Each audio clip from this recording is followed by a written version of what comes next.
community engaged.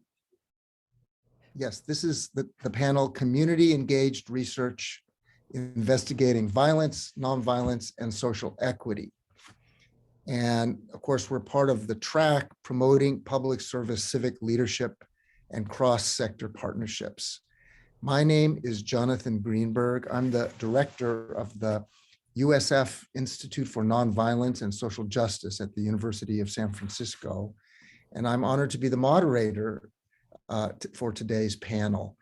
Before I even begin, I'd like to introduce my friend Susan Roberta Katz, who is a distinguished professor of education and multicultural international education at the University of San Francisco.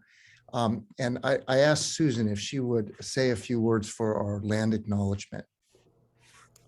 Thank you, Jonathan. Here we go.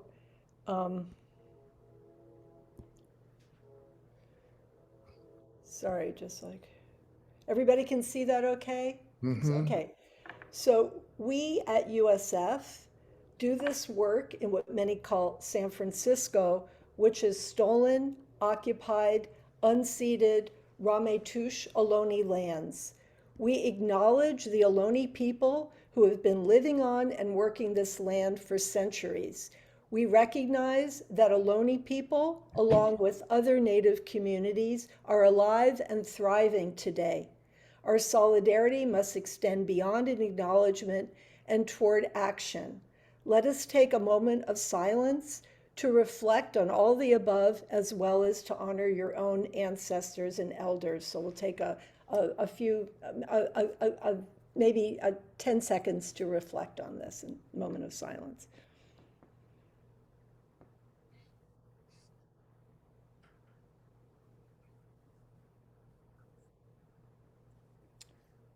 Thank you, everyone. Thank you, Susan. And I'd like to acknowledge, often we in different conferences and meetings, we have land acknowledgements, which is very important and increasingly important.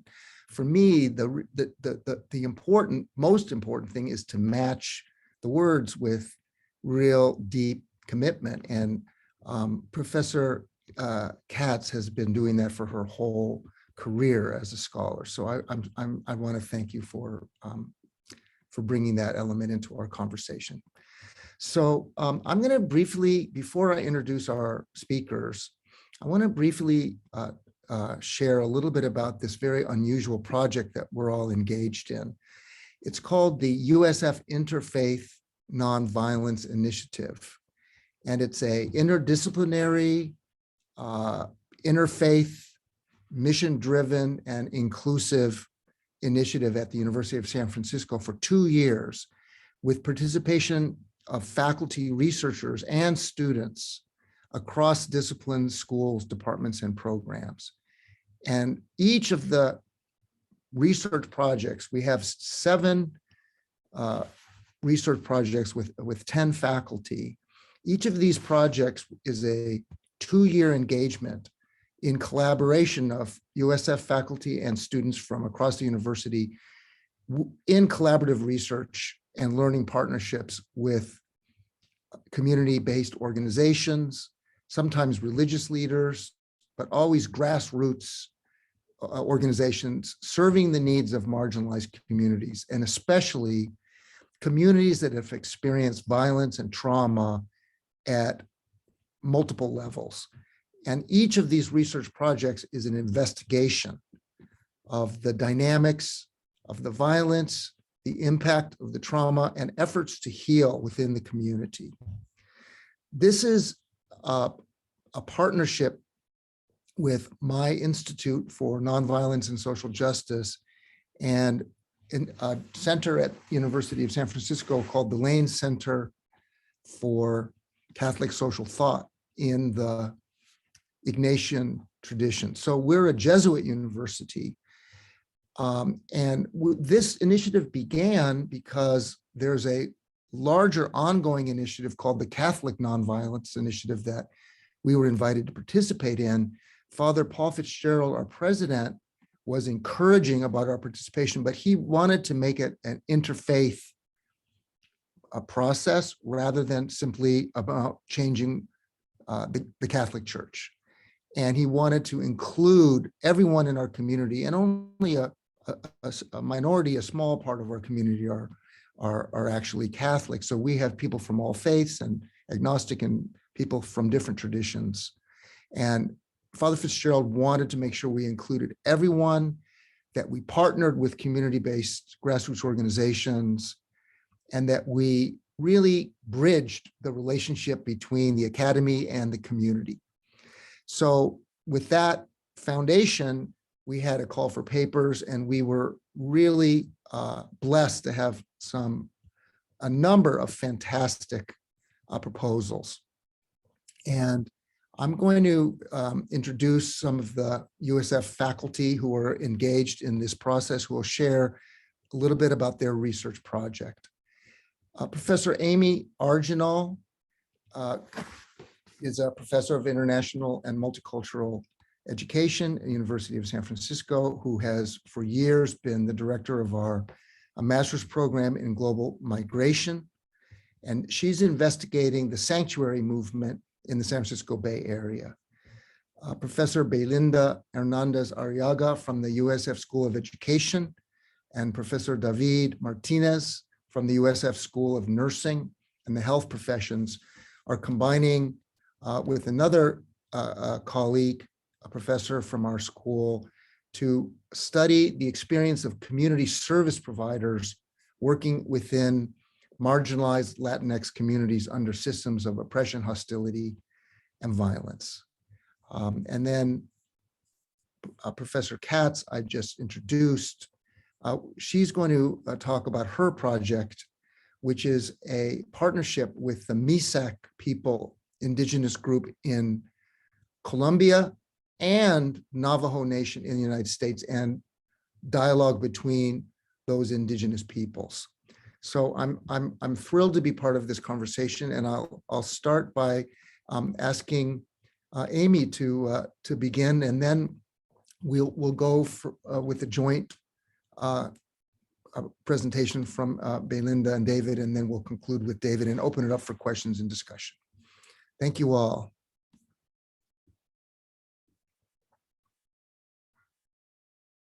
Okay, hello everybody. I think you can see my slides, so we'll get started. Thanks, Jonathan, for the introduction.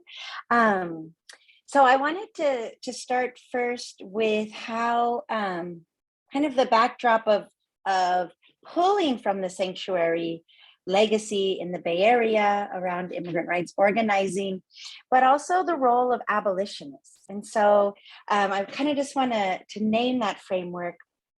So in this particular research project, I am looking at the role of immigrant rights organizing in how they are combating the harm done by immigration detention. So that's the overall, and I'll walk through some of the questions and what this case study, how the qualitative research will utilize a case study.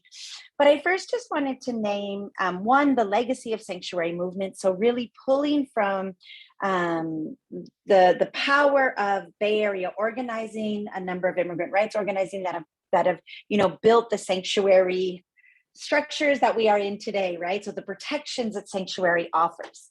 And yet, even though California claims to be a sanctuary state, many numbers of cities have local ordinances around sanctuary, we still see harm done in which many folks who interact with law find themselves into ICE detention facilities.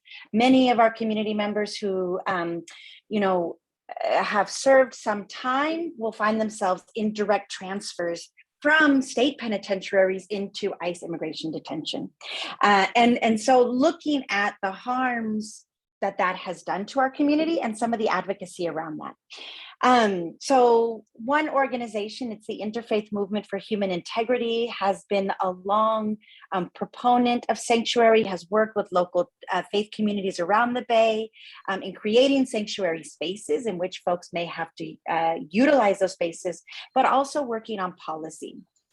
And throughout COVID, during the pandemic, what we saw was, or I witnessed, interfaith connect with a number of organizations that were working on mass incarceration. And so we saw this demand for free them all, right? Recognizing the harms of both immigration detention and mass incarceration. And this idea, seeing the communities that were incarcerated and the impact of COVID, within the immigrant rights movement, we saw this demand for free them all. And so what I'm hoping to do with this project is really utilize the abolitionist framing as I witnessed it come alive during a lot of the movements under the pandemic around the harms of mass incarceration, right? Really recognizing the ways in which mass incarceration also reaches out and continues those policies of harm upon our immigrant communities, who end up in what folks will call the mass incarceration to detention to deportation pipeline. So that's just a framing. Again, I have very short time, so happy to answer questions later. Originally, the proposal, I had some guiding questions. And so these are those guiding questions. What is the role of immigrant rights organizations pulling from the legacy of sanctuary work in fighting against the harms of immigration detention? So when we think about sanctuary and the work that it has done, so much of it is around stopping deportation, right? To keep people in our community safe from ICE. And so how that legacy is now expanding is to actually think about those who are already in detention, right? How do we work to advocate for those people? And also recognizing that the harm, just as within mass incarceration, right? The harm is not only done to the person, but to the families and the communities that person belongs to. The other question, and this is where I think it really ties into this role of nonviolence and interfaith, is I wanted to look at specific tactics that immigrant rights organizations are using. And so in particular, the role of spiritual practices, visuals, ceremony, right? Other performative spaces. How are these spaces being utilized to advocate for what we think of as this more beloved community?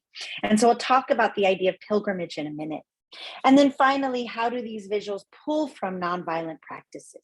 So again, connecting to what Jonathan shared around this grant is the role of immigrant rights activists in utilizing nonviolent practices. And then the community organization that I've partnered with, Interfaith, is in its very naming an interfaith space.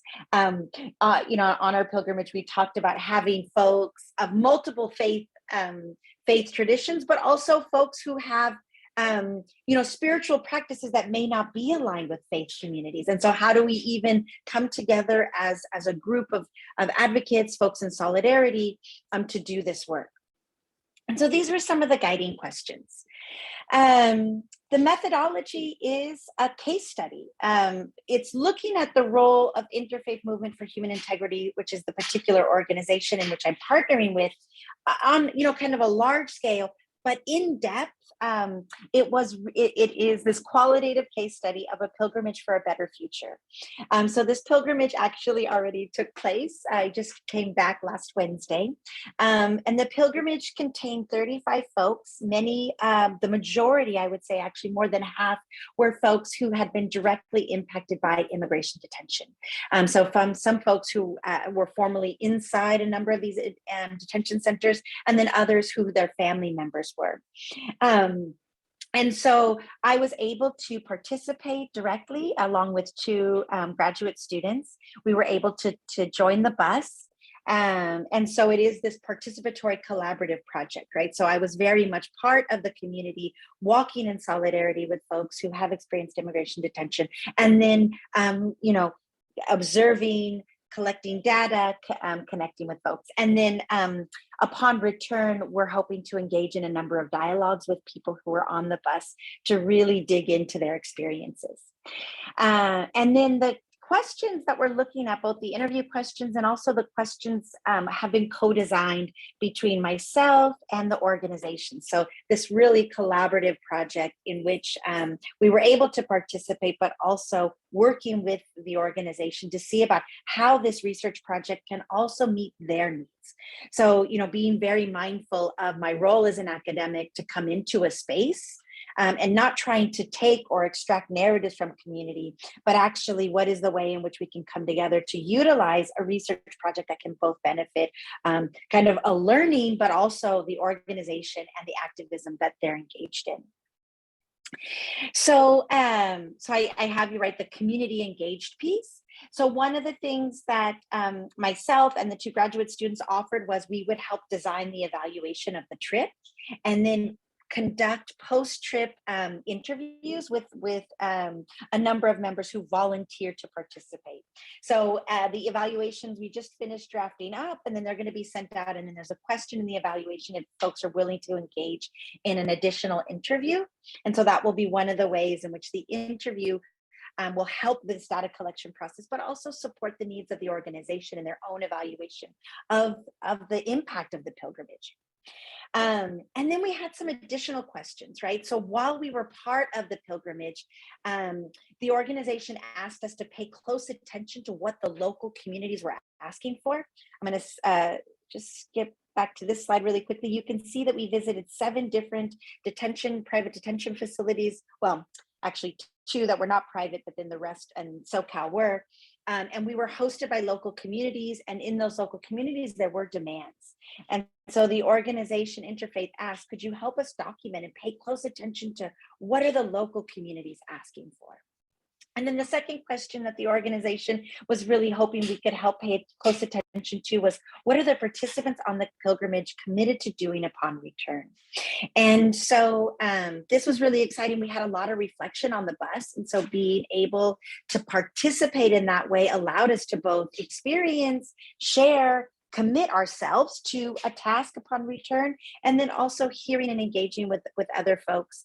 And so, you know, we were busy taking notes and hearing what folks are committed to doing upon return, so we can really think about the impacts of pilgrimage. And then finally, and sorry, Jonathan, I forgot to set my timekeeper. So this is my last slide. And then, so, you know, another thing that we're going to do, and I have here, these are the 5 stages of pilgrimage. And so the team, you know, the folks on the bus, there was a communications team, and are really hoping to put out as much information about the pilgrimage as possible. So what we're going to do is there's going to be a creation of a zine. And so myself and the 2 graduate students that were with me, we're actually going to pull from the stages of pilgrimage as a way to organize our data. So what we're going to do is we're going to create, we're not sure of what exactly the format will be, in some sort of audio visual around the different stages that we participated in, and then how we organize our data according to the community building that took place, the reflection that we had prior to going, what the journey was like, what were some of the things that we saw, and then of course then upon return, what are the ways people are committing to continuing to do this work. And I'll just share 2 really like brief kind of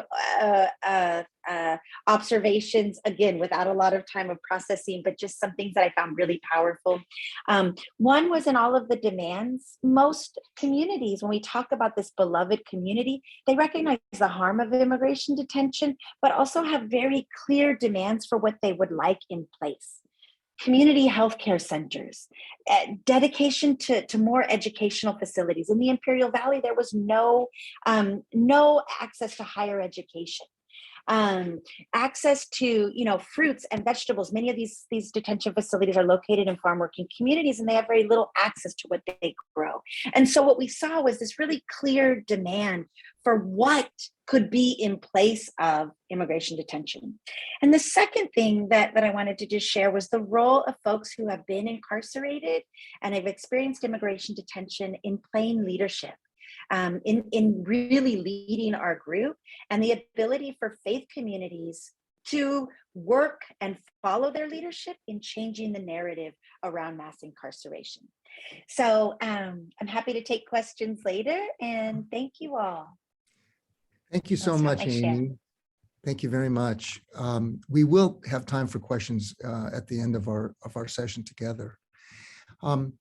One of the themes that's very strong in Amy's presentation, and that's throughout each of these projects, is the intersection between our roles as concerned citizens, often as activists and advocates for marginalized communities, for involved with organizations that provide services in those communities to support them, and our roles as academics and scholars in the process of doing research that both has integrity as research and we hope can provide a contribution to the community. So these are methodological and identity issues that all of us struggle with, and each of these projects is at the center of this. So for example, as you could see from Amy's project, but also the next project, Professor Belinda Hernandez-Arriaga, Professor David Martínez, both of them are committed scholars and committed academics, committed professors, and deeply engaged in community work in a particular set of issues and struggles that are happening in the coast here near where we live in San Francisco, which they'll tell you more about. So, Belinda and David, please join us. Hello, everybody. I'm going to go ahead and share my screen if that's okay then. No. Right. So let me know if you can see the slide. Yes. So thank you, everybody, for being here. Jonathan, thank you for the introduction.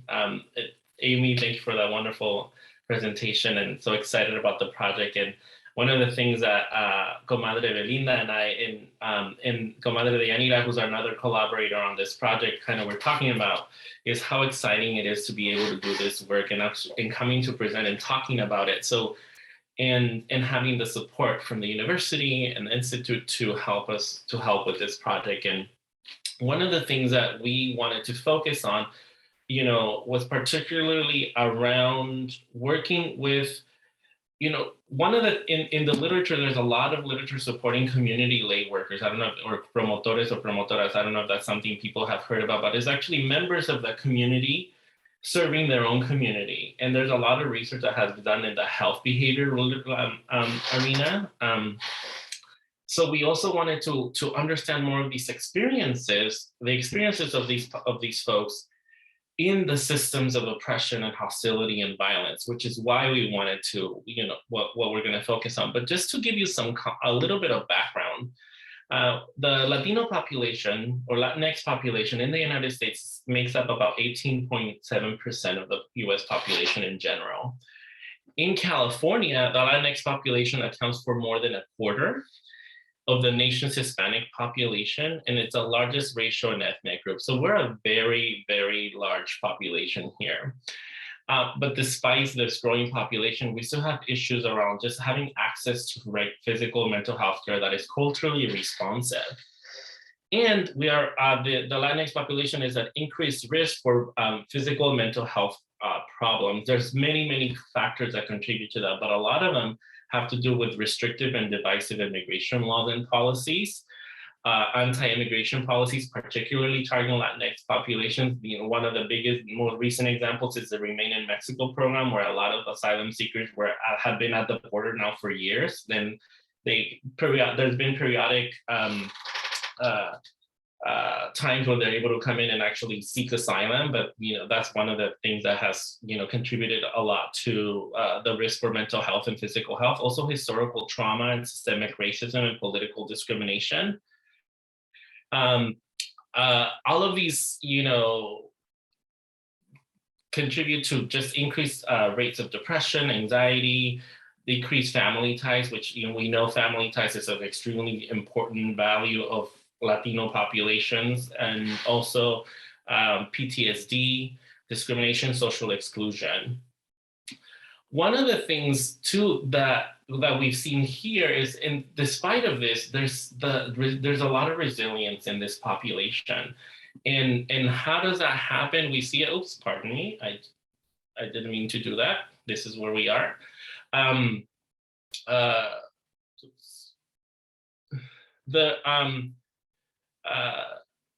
This population continues to thrive and make the best of what they can.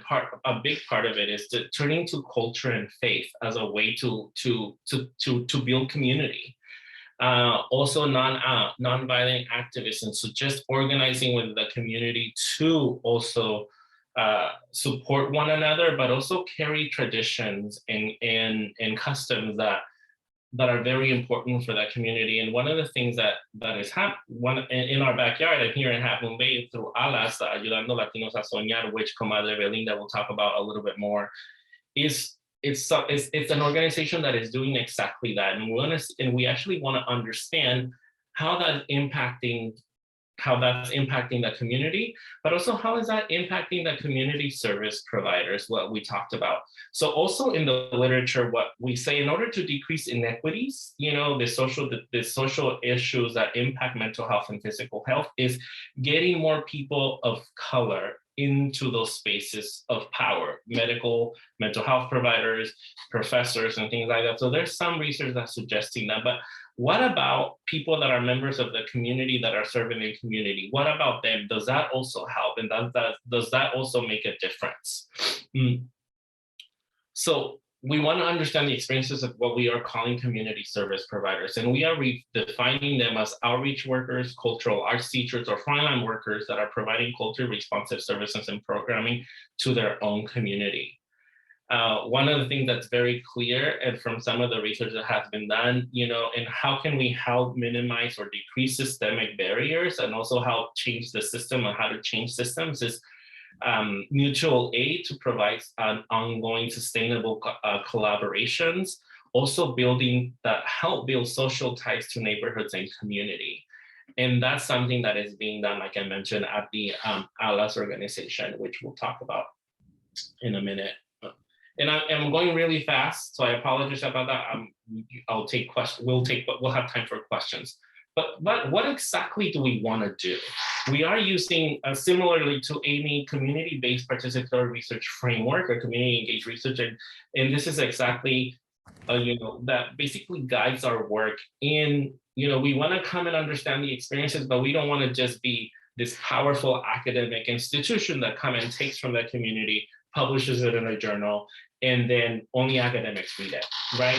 Which is an important piece, right? But it's also, we know that engaging with community and working together, from identification of the problem to the dissemination of the project, to even the publication part of the project and disseminating the knowledge, is really important to go not only to the academics or to people in power, but also to the community.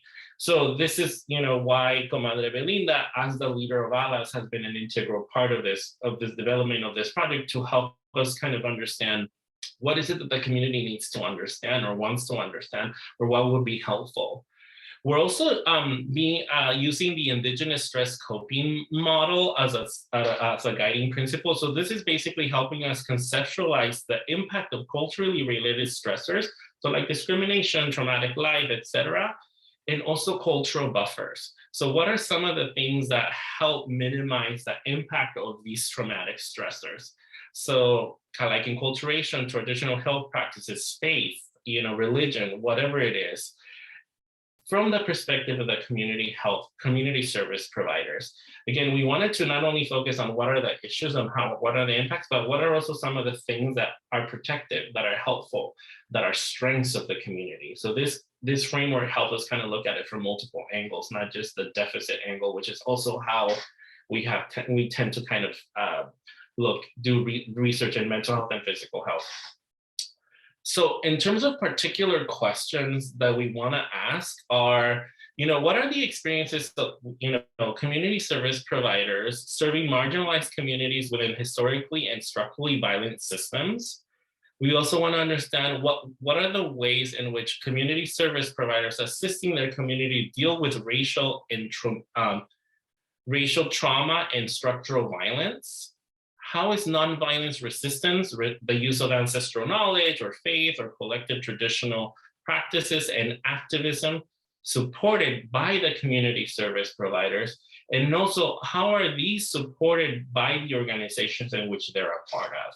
So we want to know, how are they being impacted personally, and how do they see their contribution to dealing with this, this racial trauma and structural violence?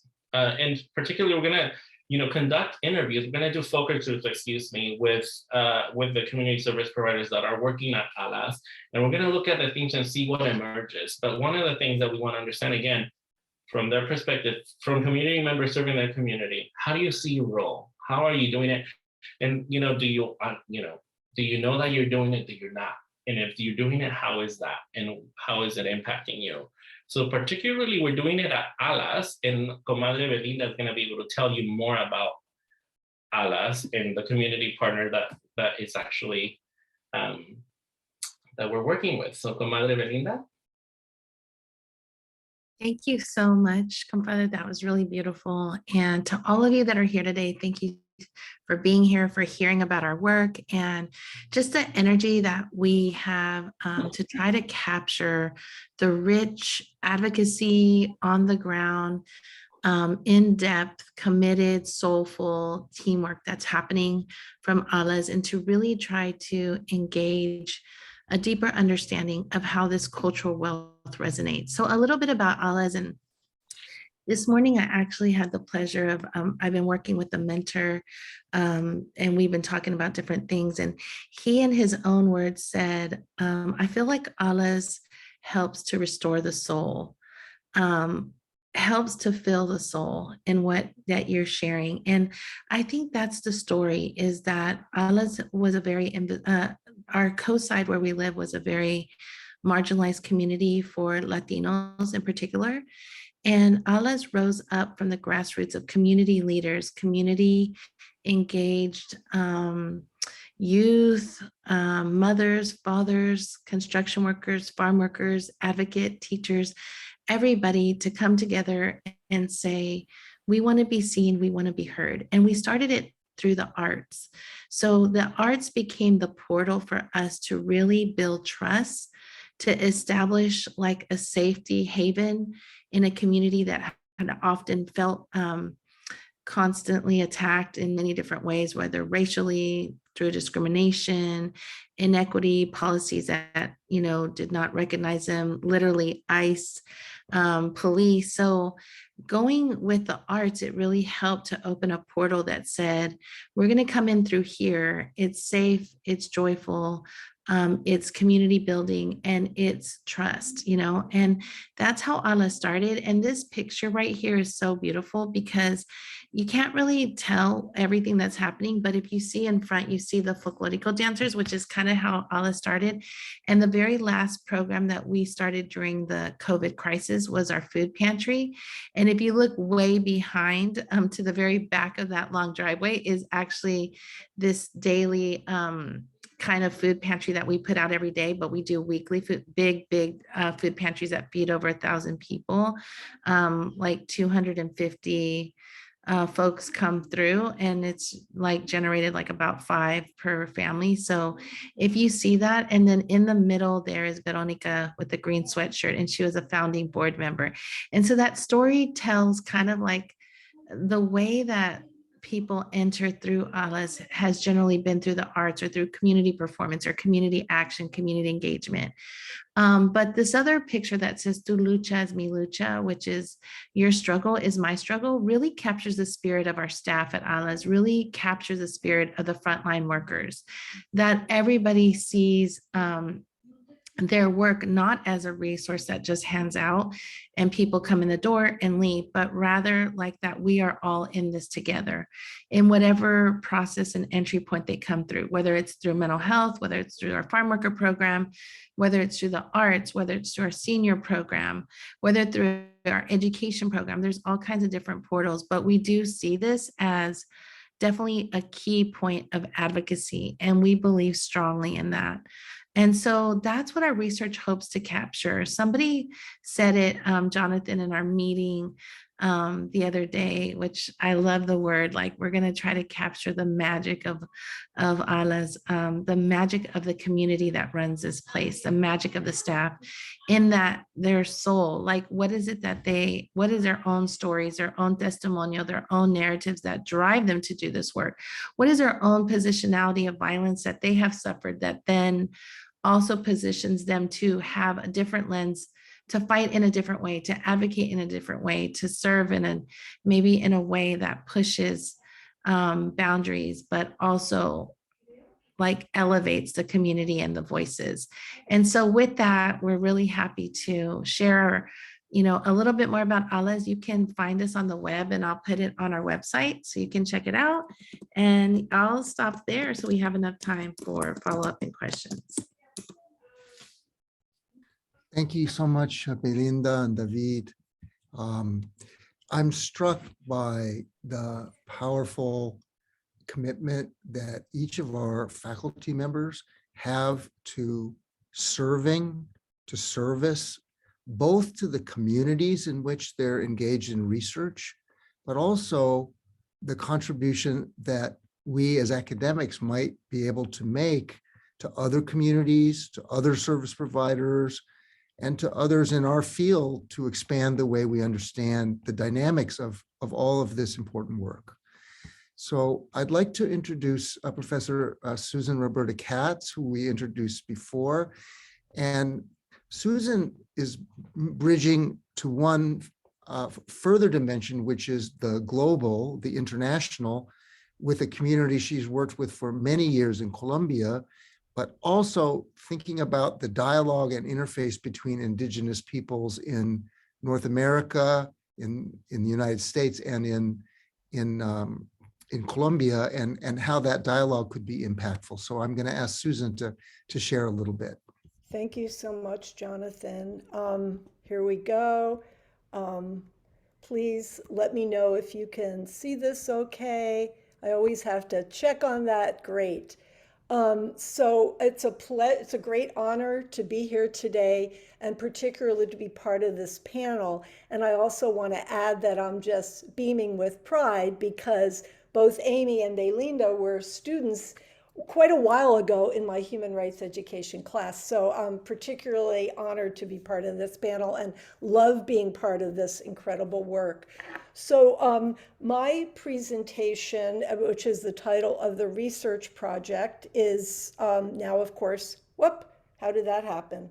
Skipped, sorry. Want to go back here. Uh-oh, something's screwy here. Let me go back here a minute. Okay, I don't know why that happened, sorry.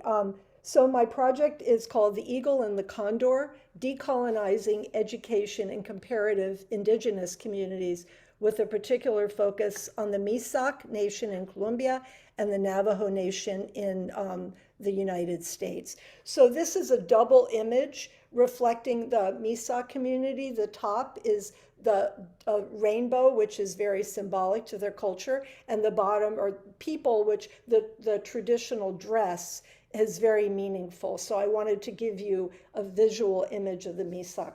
So I'm going to start with a line, a statement. Who is to say that robbing a people of its language is any less violent than war?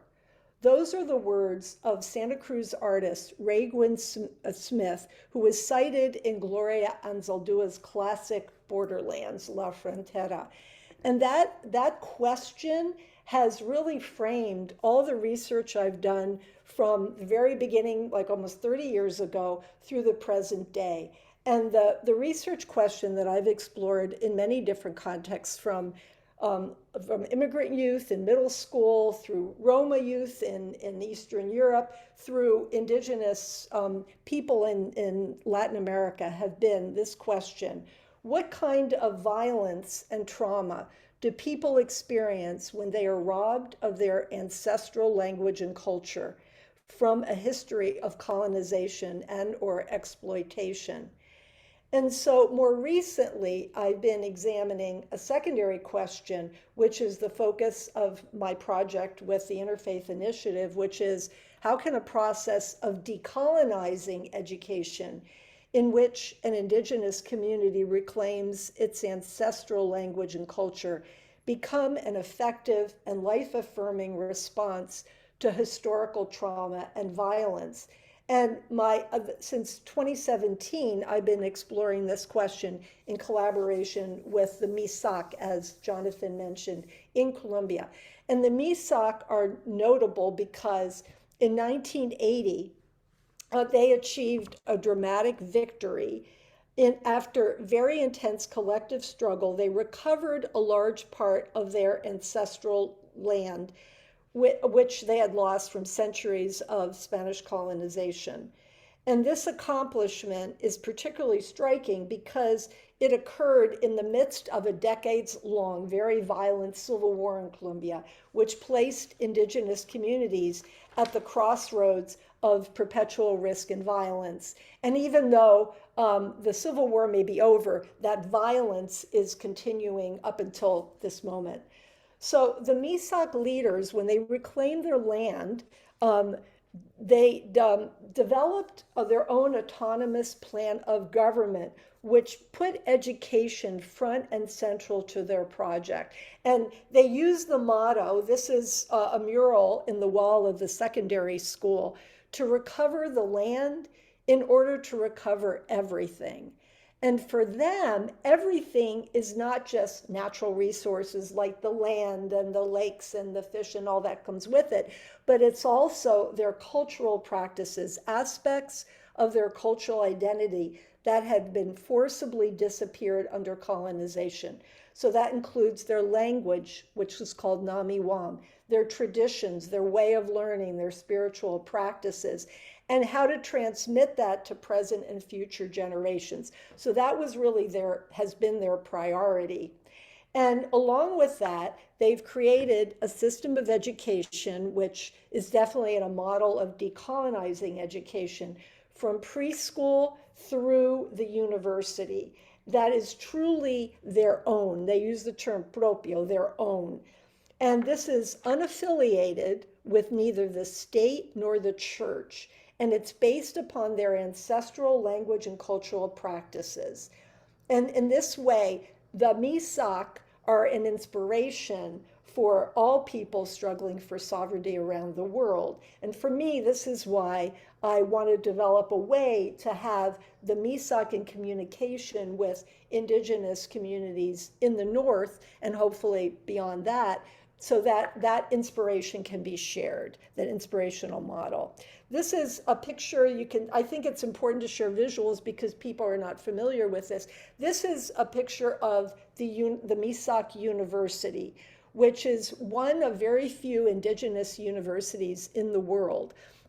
And the building itself is modeled after their hat, which you may have noticed in the first slide. It's a multi-layered hat. And what's very cool about this is the building originally was a bull ring when the land was owned by outsiders, by landlords. And then they took it and reclaimed it as their own. The Misak University is a very special place. This has been the focus of my work because it is so unique and inspirational. And the way that even you enter the building and you see everyone is always learning around the open fire. That's at the center of the inside of the building because the way the Misak would learn in the home historically was always over an open fire. That was when elders would share knowledge to the younger generation over the open fire. And so that's the heart. That's at the center of all learning that takes place, all the classes and all the meetings. And you can see the women here wearing their traditional dress, and they're involved in needlework, which is one of the ways that the Misak really share their art form with others in the world. Another picture where you see in the building, it's you always see Nami-Wam, their language around that all the signs and so on. So I'm just trying to give you some images. I've been very connected to pioneering educators of the Misak who were involved in their very original plan.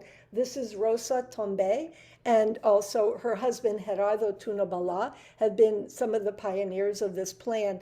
And Rosa was honored she was honored for being one of the best teachers in the whole country because of her work in native language revitalization. And she teaches in an elementary school And all the signs around the classroom are all in Namiwam, as well as it's bilingual education in Spanish and indigenous language. One thing that has struck me is they develop their own educational materials, and that's really important to their success, that are very authentic to the culture. We've recently, I worked with Rosa and Gerardo to contribute a chapter to a book called Brave Work in Indigenous Education. I was able to, with the help of others, translate some of their work, Gerardo's poetry, and so on. So I'm just trying to give you a little, I know we're running out of time and it's short.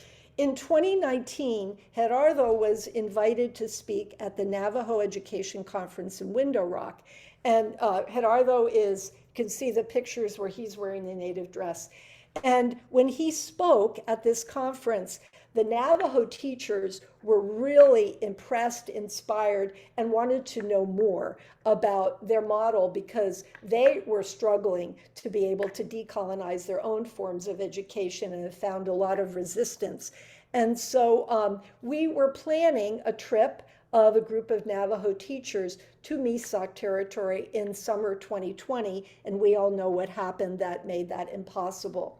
So my work in this project is to revitalize that exchange. And actually, I will be there in the end of July, continuing this work. And on July 28th, the Navajo educators are having another conference in person at Window Rock again, but Gerardo and Rosa and I will participate in a Zoom session with them so we can renew this dialogue with the hopes that again, a group of Navajo teachers can go to Misak territory.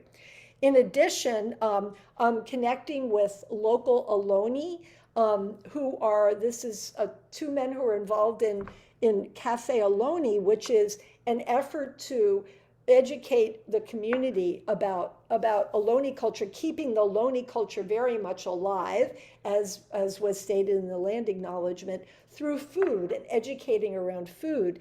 And they've been able to claim a space at the Anthropology Museum at UC Berkeley, which is very significant because the department at UC Berkeley has been known for horrible exploitative practices with local Ohlone in the past. So this is, in a way, a form of reparations of providing this space.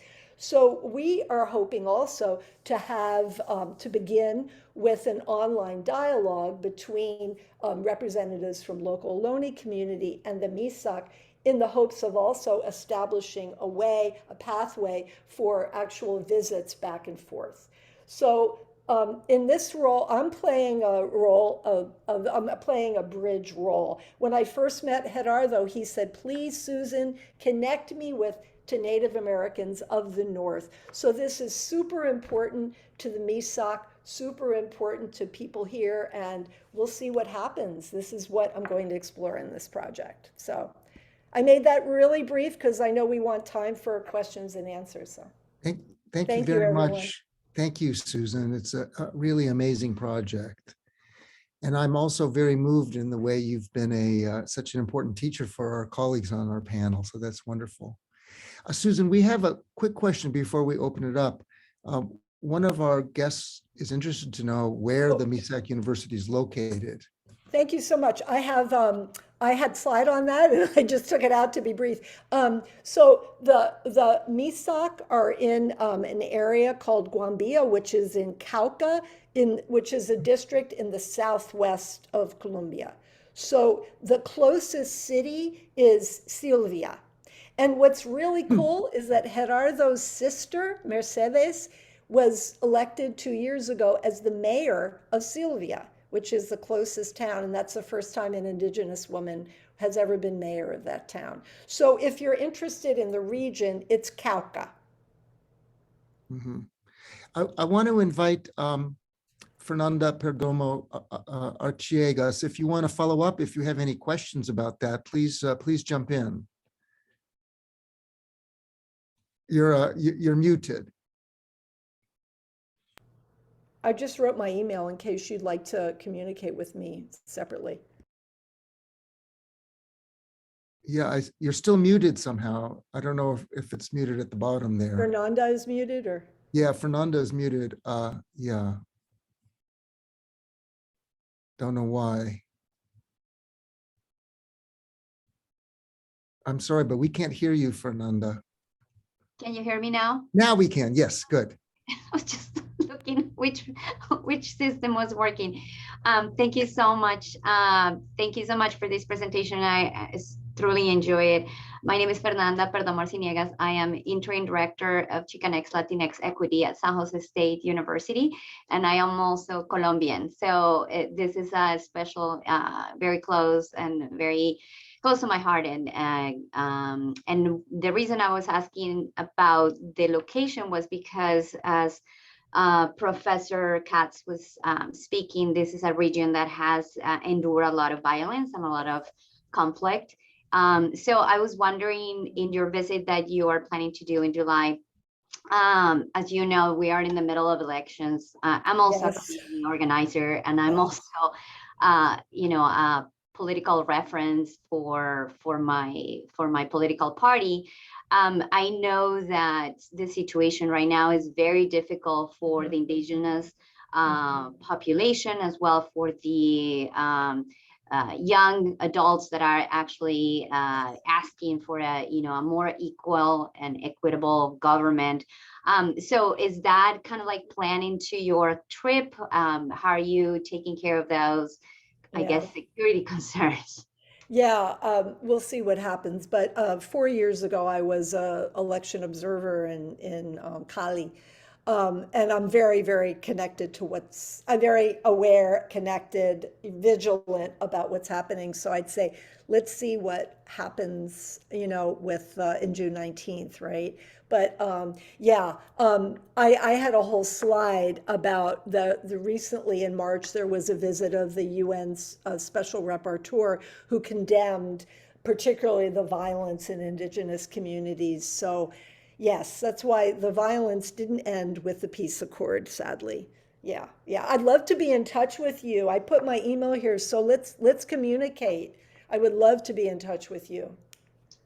Definitely, I will. Thank you so much. Yeah. And Fernanda, I'll put mine as well, because I'm close to the Latinx Chicanx Equity Center at University of California at Berkeley. I don't know if you know Lupe and Gladys there, but I'd love to introduce you. Oh, no, I don't. And I would love to make their acquaintance. I'll put my email here too. Excellent. Thank you so much. But before I do, I wanted to open up to everyone. We have a dozen people here who are with us, but I would love to invite you warmly to come on to the video and interact with us if you have a question or a comment or a thought or observation or anything. Would anyone like to raise any thoughts? Don't be shy. Well, maybe I'll start you off and then you can come in. I do have a question regarding another presentation. Yeah, if you allow me. Go ahead, Fernanda, please. Yeah, I'm just trying to, it was related to the presentation from Professor Martínez, where he was talking about the frameworks that he was using. And I would like to actually know a little bit more about the indigenous stress coping model framework. It's like the first thing I actually heard about it, and I'm really interested about, you know, if you can go deeper into that, that'll be great. Yeah, so, you know, I think, you know, I'm happy to share some of the articles, but it is, you know, it was actually developed by a couple of researchers in the University of Washington, looking at indigenous communities and looking at just how do distress and coping and how do traumatic experiences impact folks, but also what are some buffers, what are some protective factors that exist within the community to help minimize the impact of that. So kind of like a strength-based, you know, approach I like to think about. I'm a psychologist, so I kind of talking those terms, but it is really not only focusing on like how are things kind of impacting you and what are the consequences of that, but what are some existing things within the community, within the population, within the tribes in this case, that help minimize that impact. How do you cope with it? How do you deal with that? So, and that's like, you know, this is kind of this model was first developed in like the early 2000s, and we couldn't find anything. I don't know that there isn't, but we couldn't find another one that was more particularly for the Latino community or Latinx populations. But this was a good framework to help us, you know, frame our study, because it looks at both sides, right? Not only the concept, what are the stressors and the consequences, but also what are some of the protective factors that are unique for the community, in our case with the community at ALAS, that we can also, that will help us inform, you know, learn and answer our questions. So I'm happy to share more of the resources, Fernanda, with you too. And I'll put my email out here for everybody in case there's more questions. Yeah, thank you. Great, Yeah. thank you. So, we're about to conclude in just a few minutes, 3 minutes. So I'd like to ask Amy, Susan, and Belinda and David, do you have any concluding thoughts in response to this conversation and to the other our colleagues' presentations as well?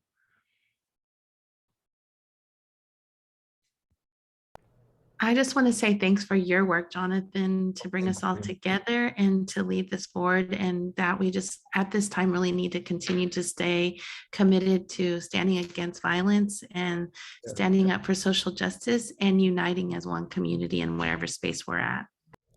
Thank you so much, Belinda.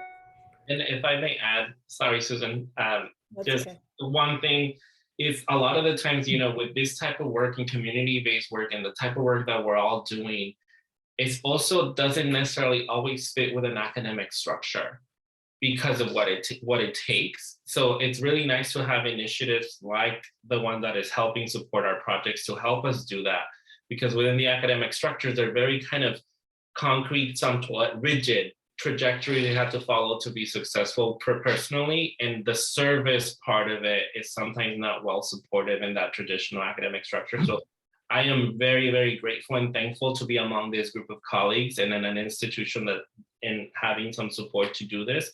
Very important work, because how do we bring the research into practice or to the communities that need it, and not wait 20, 30 years before it gets disseminated. So this is one concrete way in which we're doing it, which I'm super grateful for. Thank you, David. We have 12 seconds, so I'm going to just thank everyone. And I want to say, we often say I feel honored, but I truly feel honored to